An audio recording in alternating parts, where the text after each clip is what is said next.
Hello friend, मैं Anil Shakya YouTube channel study think की online class में आपका स्वागत करता हूं। जैसा कि दोस्तों मैं आपको पढ़ा रहा हूं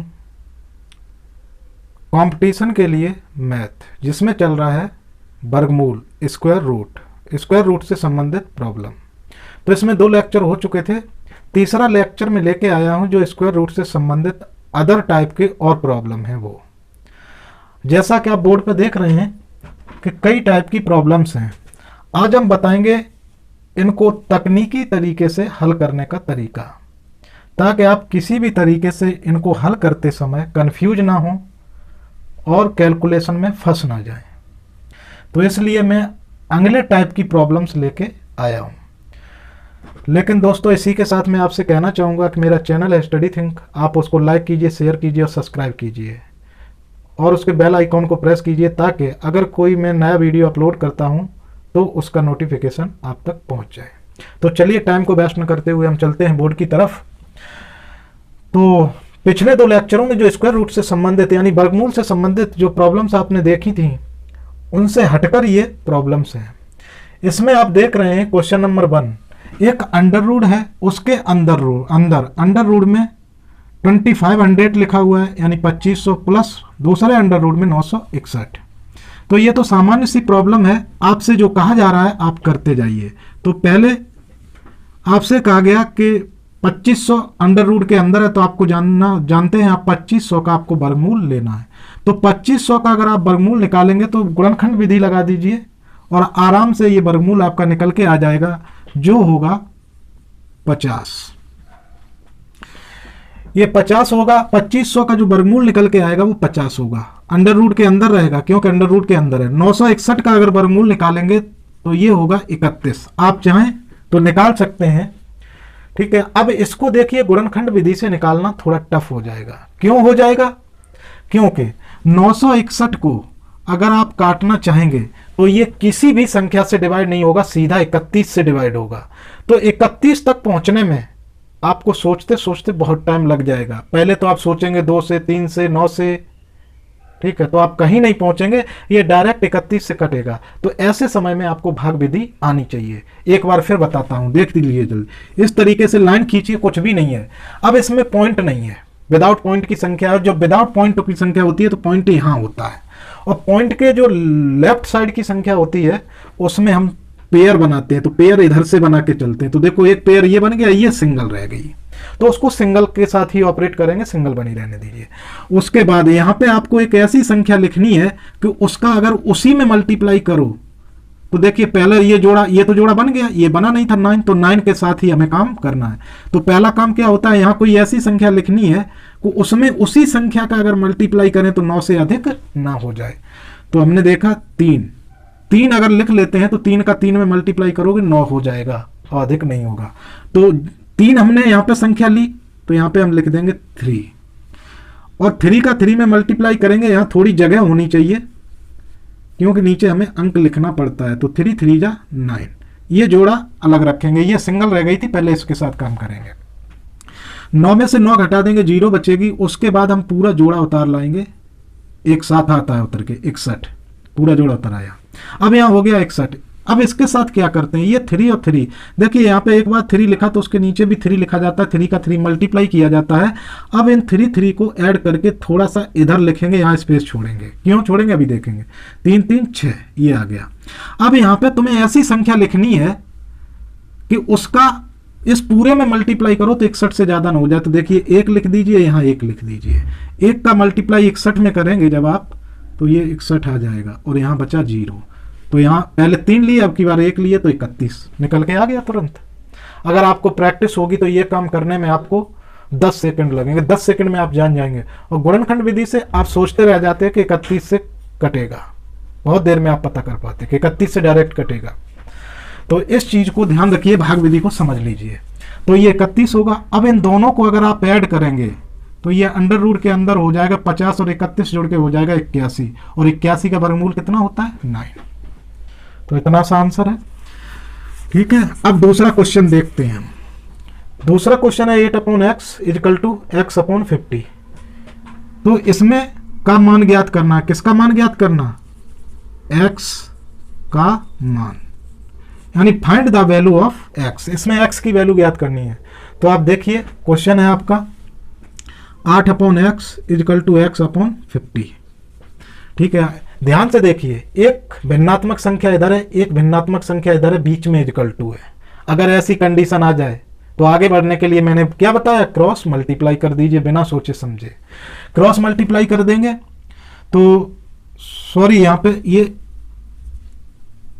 8/x है, ये 8/x था, 8/x क्रॉस मल्टीप्लाई करेंगे तो देखिए x का x में होगा। जब x का x में मल्टीप्लाई करते हैं तो आप जानते हैं वेरिएबल का वेरिएबल में गुणा में घातें जुड़ जाती हैं। अगर सेम है संख्या है तो घातें जुड़ेंगी, इसकी घात 1 है, इसकी घात 1 है, जुड़ के हो जाएंगे x पे घात 2। एक साइड का मल्टीप्लाई हो गया, इजकल टू लगा देंगे। 50 का मल्टीप्लाई 8 में करेंगे तो ये हो जाएगा 8×5 = 40, 400 x² इजकल टू 400। अब आपको वैल्यू निकालनी है किसकी, x की, और आपके पास किसकी आई, x² की। तो आपको क्या करना होगा, यहां से स्क्वायर को हटाना होगा और उस साइड ले जाना होगा। तो ध्यान रखिए, जब किसी संख्या से स्क्वायर हटाते हैं और इजकल टू के उधर जाता है ये, तो उधर जाके ये वर्गमूल बन जाता है और उधर की संख्या पर जाके वर्गमूल लग जाता है। अगर आप इधर से वर्ग हटाएंगे तो उधर जाके ये वर्गमूल बन जाएगा। तो x इजकल टू हो जाएगा √400 और 400 का अगर आप वर्गमूल निकालेंगे तो ये आ जाएगा 20। तो x का मान कितना आ गया, 20। देख लीजिए ध्यान से। तो ये चीजें हैं, सॉल्व करके मैं आपको दिखा रहा हूं। तो आपका दूसरा क्वेश्चन सॉल्व हो गया। अब हम आते हैं 3 का क्वेश्चन। इसमें है √2n इजकल टू 64। तो n का मान ज्ञात करना है आपको। तो घबराइएगा मत, सबसे पहला काम होगा आपका अंडर रूट को हटाना। तो देखिए क्वेश्चन है आपका 2n इजकल टू, ये अंडर रूट में है और इजकल टू है आपके पास 64। तो इजकल टू के एक संख्या इधर है, एक उधर है। अगर अंडर रूट लगा, पहला काम होता है अंडर रूट को हटाना। कैसे हटाते हैं, स्क्वायरिंग ऑन बोथ साइड, यानी दोनों तरफ वर्क कर दो। जब दोनों तरफ वर्क करेंगे तो ये आपका हो जाएगा 2n का स्क्वायर इजकल टू 64 का स्क्वायर, 64 का स्क्वायर। तो ये हमने बताया था इस संख्या का आपस में 2 बार मल्टीप्लाई होगा। अंडर रूट में सेम संख्या का 2 बार मल्टीप्लाई होता है तो ये हो जाएगा 2n और ये हो जाएगा 64/2। घबराइए मत, इसको तुम्हें 64 का मल्टीप्लाई आपको 2 बार नहीं करना है, बचना है। अगर आप मल्टीप्लाई करने में लग गए तो 64 का 64 में मल्टीप्लाई करते ही रह जाएंगे। आप बहुत जल्दी और आसानी से आंसर निकालेंगे। देखिए ये 2n है, 2n, इसको भी आप बनाएंगे 2 की पावर में बनाएंगे। कैसे बनाएंगे, तो देखिए 64 के आप फैक्टर कर दीजिए, 64 के फैक्टर करिए तो 2 से ये कटेगा, 2 2 जा 3, यानी 2 3 6, 2 दूनी 4, 3 एकम 3 बचेगा, 1 12 हो जाएंगे, 3 छंगे 12, वो सॉरी 2 एकम 2, 2 छक्के 12, फिर 3 से काटेंगे, वो सॉरी 2 से, फिर कट जाएगा 2 8 16, फिर 2 से काटेंगे, 2 चौक 8, फिर 2 से काटेंगे, 2 दूनी 4, फिर 2 से काटेंगे, 2 एकम 2। तो आप देखेंगे 64 के जो फैक्टर आए हैं वो आए 1 2 3 4 5 6, यानी 2 × 2 × 2 × 2 × 2 × 2। तो 1 2 3 4 5 6। अब इनका बीजगणितीय गुणा कर दीजिए। बीजगणितीय मतलब एलजेब्रिक गुणा। एलजेब्रिक में क्या होता है, अगर बेस समान है तो घातें जुड़ जाती हैं। तो इसकी घात 1, इसकी घात 1, इसकी घात 1, इसकी घात 1, इसकी घात 1, तो बेस समान है तो ये 2 पे घात जुड़ के हो जाएंगी 6। कितनी हो गई, 2 की घात 6। घबराइएगा मत, 64 की जगह, यानी 64 इजकल टू मेरा आ गया 2 टू दी पावर 6। चाहे हम 2 की पावर 6 लिखें या 64 लिखें, बात एक ही है। तो अब हम लिख देंगे 64 की जगह लिख देंगे 2 की पावर 6 और इस पे होल स्क्वायर लगाए, होल स्क्वायर लगा देंगे। अब ये देखिए, जब ये कंडीशन आ जाती है तो हम कहते हैं पावर की पावर हो गई। ठीक है, तो अगर कभी भी ऐसे लिखा हुआ है x² का होल क्यूब, तो हम इसको क्या कहते हैं, पावर की पावर है। जब स्क्वायर पे स्क्वायर लग जाए, स्क्वायर के ऊपर स्क्वायर लग जाए तो हम कहते हैं पावर की पावर हो गई। और जब पावर की पावर हो जाती है तो इन दोनों का मल्टीप्लाई हो जाता है और ये हो जाएगा x की पावर 3 का 2 में मल्टीप्लाई हो जाएगा 6। तो ध्यान रखिए, पावर की पावर हो जाती है तो मल्टीप्लाई हो जाता है। यहां भी देखिए आपकी वही कंडीशन बन गई है, 2 की पावर 6, 64 को आपने लिख दिया 2 की पावर 6 और उस पर होल स्क्वायर लगा था, होल स्क्वायर लगा दिया, अब ये हो गया पावर की पावर। तो इन दोनों का हो जाएगा मल्टीप्लाई और ये हो जाएगी 2 की पावर 2 का मल्टीप्लाई 6 में होगा 12 हो जाएगा। तो ध्यान रखिए आपका, अब आप पहुंच गए हैं 2 की पावर n इजकल टू 2 की पावर 12। अब यहां पे सो देखिए इजकल टू बीच में लगा है, एक संख्या इधर एक संख्या इधर। ये इजकल टू क्या बता रहा है, इधर की संख्या और इधर की संख्या दोनों संख्याएं आपस में बराबर हैं, ये इजकल टू कह रहा है। इजकल टू कह रहा है कि ये संख्या बराबर है इस संख्या के। अगर ये संख्या बराबर है तो ये बराबर तभी हो सकती हैं अगर ये बेस समान है तो घातें भी समान हो। हमने बताया था दो संख्याएं आपस में बराबर होती हैं अगर उनके बेस और घात दोनों समान हो तो वो संख्याएं बराबर होती हैं। जैसे 3 की पावर 2 बराबर होगी 3 की पावर 2 के, ये भी 9 होगा और ये भी 9 होगा। अगर घातें अलग अलग हो जाएंगी तो ये फिर बराबर नहीं रहेंगी। तो ध्यान रखिए ये समीकरण हमारा बता रहा है, ये इक्वल टू का निशान बता रहा है कि इधर की संख्या और इधर की संख्या आपस में बराबर है। और अगर ये बराबर है तो अगर ये बेस समान है इनके तो घात भी समान होंगी। तो n इक्वल टू कितना होना चाहिए 12, तभी ये बराबर होंगी। तो n की वैल्यू कितनी आएगी 12। तो ध्यान रखिए n की वैल्यू 12 आएगी। तो यहां पे मैं बात कर रहा हूं बेस की। तो बेस क्या होता है, जैसे ये कोई संख्या है इस पे पावर लगी है 3, तो ये जो जिस संख्या पे पावर लगी होती है इसको कहते हैं बेस और इसको कहते हैं पावर यानी घात। तो ध्यान रखिए अगर बेस होता है जिस संख्या पे पावर लगी है घात लगी है उस संख्या को हम बेस कहते हैं और ये घात होती है। तो वही मैं बात कर रहा हूं, अगर ये दोनों संख्याएं बराबर हैं, ये इक्वल टू लगा है तो बेस अगर बराबर हैं तो घातें भी बराबर होंगी। तो n इक्वल टू 12 आ जाएगा। यही आपको निकालना था n का मान। तो इस तरीके से आपने इस क्वेश्चन को देखा, कुछ भी नहीं था क्वेश्चन में, ठीक है। हम जानते हैं कि इक्वल टू बीच में एक संख्या इधर एक संख्या इधर, अंडर रूट लगा है तो पहले हम कर देंगे दोनों तरफ का वर्ग। तो हमने वर्ग कर दिया तो ये अंडर रूट हट गया, आ गया 2 की पावर n। 2 की पावर n आ गया तो इधर अगर 2 की पावर n में था तो हमने इस भी संख्या को 2 की पावर n में लिख दिया। तो हमें मालूम था कि अगर 64 को हम लिखना चाहें 2 की पावर में तो ये आ जाएगा 2 की पावर 6। इसका मल्टीप्लाई करेंगे, आप इसको ओपन करेंगे हल करेंगे तो 64 आएगा। तो 64 की जगह हमने लिख दिया 2 की पावर 6। ये पावर की पावर थी और पावर की पावर का होता है मल्टीप्लाई, तो ये आ गया 2 पे घात 12। तो ये दोनों आपस में बराबर हैं यानी इसके बराबर आ गया इतना। तो अगर बेस समान है तो घात भी समान होंगी क्योंकि ये दोनों संख्याएं आपस में बराबर हैं। तो n इक्वल टू कितना आ जाएगा 12। ये था आपका ये क्वेश्चन। अब हम चलते हैं आपको लेके, तीसरा क्वेश्चन आपका होता है कंप्लीट। अब देखिए चौथा क्वेश्चन है अंडर रूट 5 की वैल्यू दिया है आपको दिया है रूट 5 इक्वल टू 2.236 हो तो 1 अंडर रूट 5 का मान ज्ञात कीजिए। तो देखिए यहां पे एक टेक्निक है, अंडर रूट 5 की वैल्यू आपको दी है 2.236 और आपसे मान पूछा है 1 अंडर रूट 5 का मान बताइए। तो आप कहेंगे इसमें दिक्कत क्या है, रूट 5 की वैल्यू दी है यहां रख दीजिए और भाग कर दीजिए। लेकिन ध्यान रखिए अगर इस वैल्यू को यहां रखोगे तो नीचे 4 अंकों की संख्या आ जाएगी, बहुत बड़ी होगी और उसका भाग देने में बहुत समय लगेगा। आपको क्वेश्चन जल्दी सॉल्व करना है। तो इसके लिए हम क्या करते हैं, अगर ये वैल्यू ये रूट 5 नीचे की बजाय ऊपर पहुंच जाए तो ये क्वेश्चन बड़ी आसानी से सॉल्व हो जाएगा। अगर आपने इस रूट 5 की वैल्यू यहीं लगा दी तो हो जाएगा 1/2.236। अब आप 2.236 का भाग 1 में देख के देखिए कितनी जल्दी आप दे लेते हैं। ठीक है, बहुत समस्या होगी आपको और कम से कम एक आपका बहुत अच्छा भाग है तब आप 1 मिनट लगाएंगे उससे पहले आंसर नहीं निकाल पाएंगे।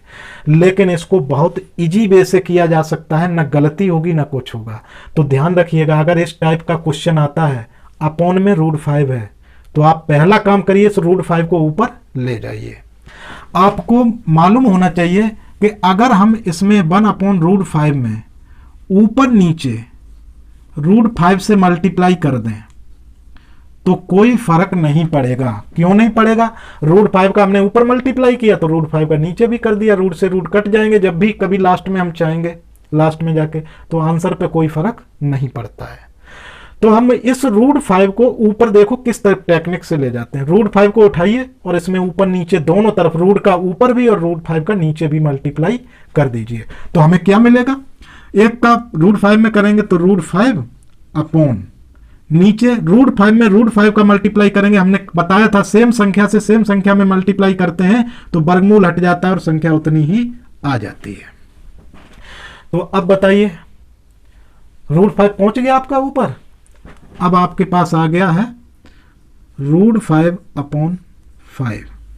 अब आप वैल्यू लगा दीजिए। √5 की वैल्यू है 2.236 और इसमें भाग दे दीजिए 5 का। अब आपको केवल एक संख्या से भाग देना है, वो बड़ी आसानी से हो जाएगा।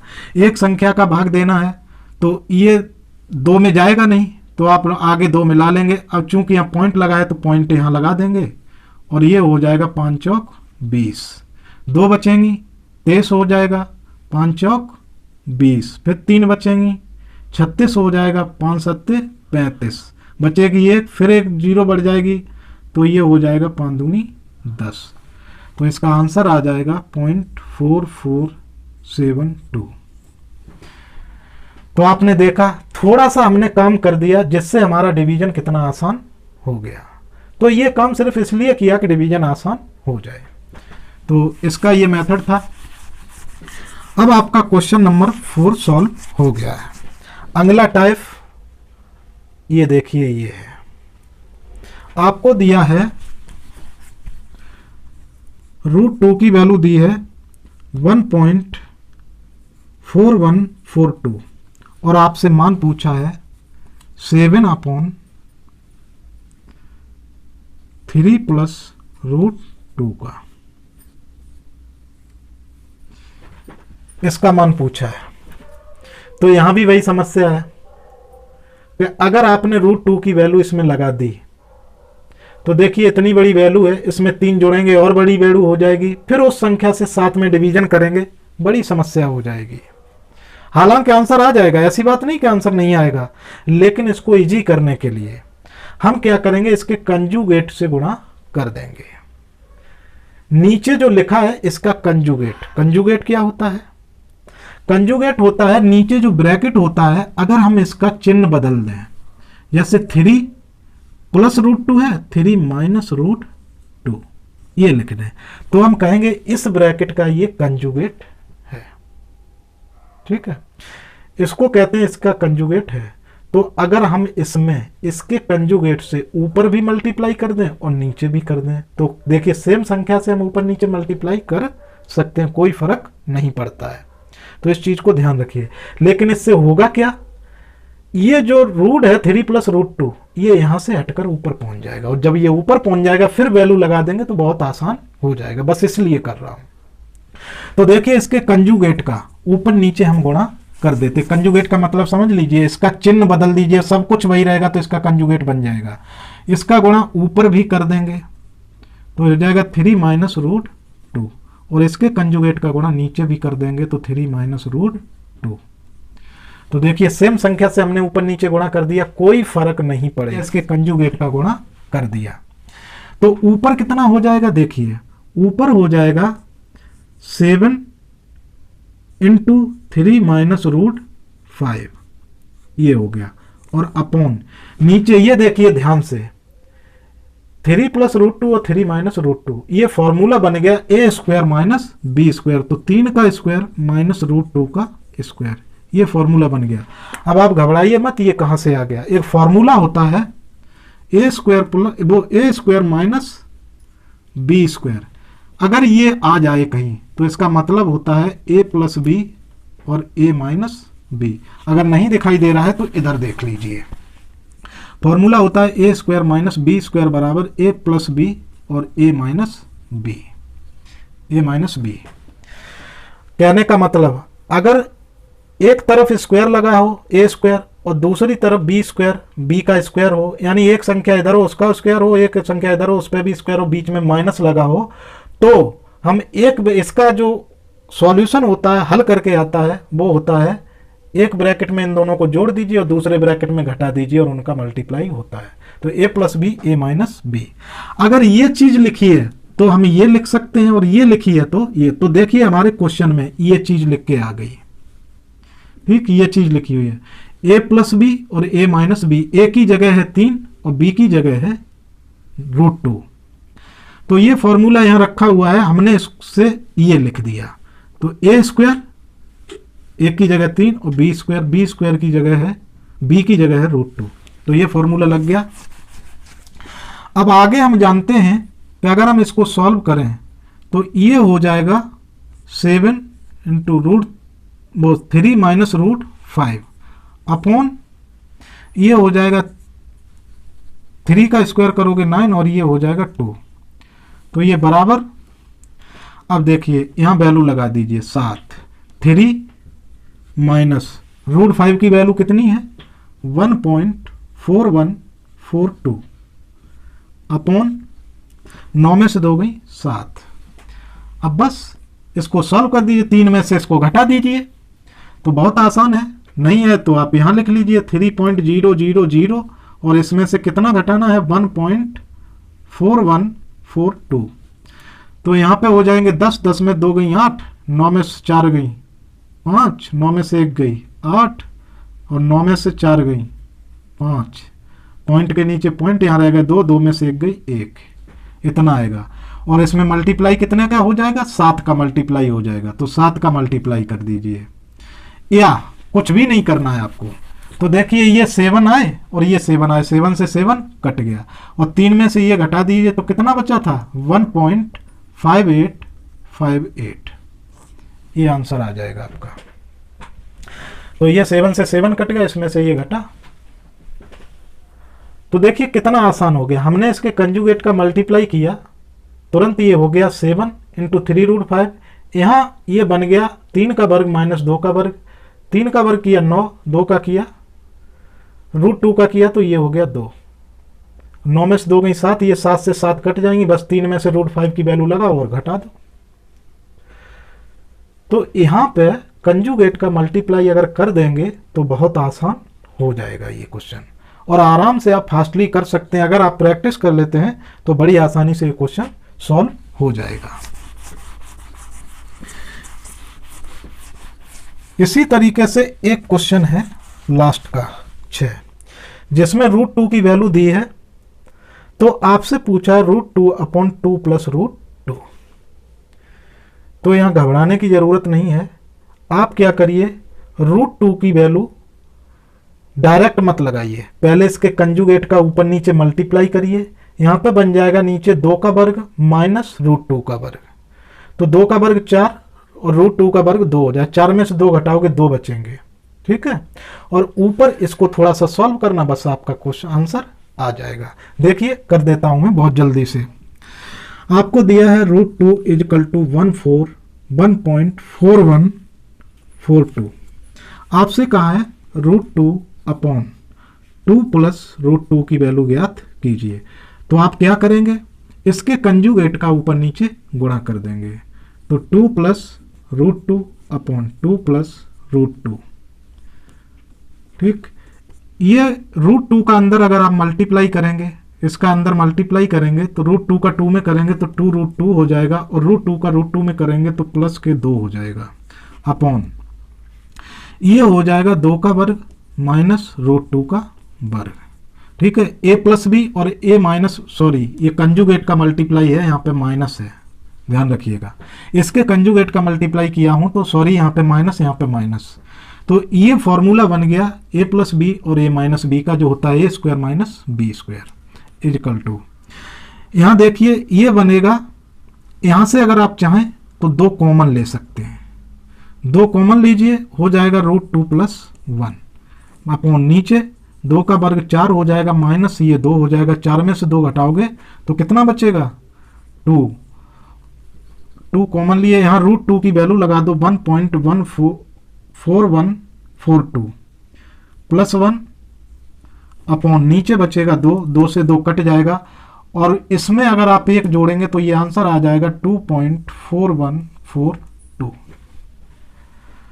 तो देखिए कहीं रुकना नहीं पड़ा, बहुत आसान था, जल्दी से बस करते गए, बस इतना सा है। कॉन्जुगेट का जैसे ही हम मल्टीप्लाई करेंगे तो हमारा जो √2 है वो नीचे से उठकर ऊपर पहुंच जाता है, और जब ऊपर पहुंच जाता है तो या तो हमें जोड़ना रहता है या घटाना रहता है, आराम से कट जाता है। तो ध्यान रखिए, अगर ऐसे क्वेश्चन हैं तो उनके अगर कंजुगेट का आप ऊपर नीचे मल्टीप्लाई कर देंगे तो ये फिर बड़े आसान हो जाते हैं, बस आपको थोड़ा प्रोसेस पता होना चाहिए कैलकुलेशन का। तो दोस्तों इस प्रकार आपने कंपटीशन के सिलेबस वर्गमूल का आज तीसरा लेक्चर देखा, जिसमें मैंने आगे के कई टाइप्स थे जिनमें बताने की कोशिश की कि अगर इन्हें आप सॉल्व करते हैं तो किस प्रोसेस को अप्लाई करेंगे। इसके बाद आगे और टाइप बचे हैं जो रूट के सवालों से संबंधित हैं, कुछ वर्ड प्रॉब्लम है लिखित में, उनको लेकर मैं अगले लेक्चर में आऊंगा। और आप हमारे साथ इसी तरह जुड़े रहिए, हमारे चैनल को लाइक कीजिए, शेयर कीजिए और सब्सक्राइब कीजिए, और उसके बेल आइकॉन को प्रेस कर दीजिए ताकि अगर मैं कोई नया वीडियो अपलोड करता हूं तो उसकी सूचना आप तक पहुंच जाए। तो दोस्तों इसी के साथ मैं अपनी क्लास को समाप्त करता हूं, और अगले लेक्चर में फिर लेकर मिलूंगा आपसे स्क्वायर रूट से संबंधित और अगली प्रॉब्लम्स। इसी के साथ मैं अपनी क्लास को समाप्त करता हूं। जय हिंद, जय भारत।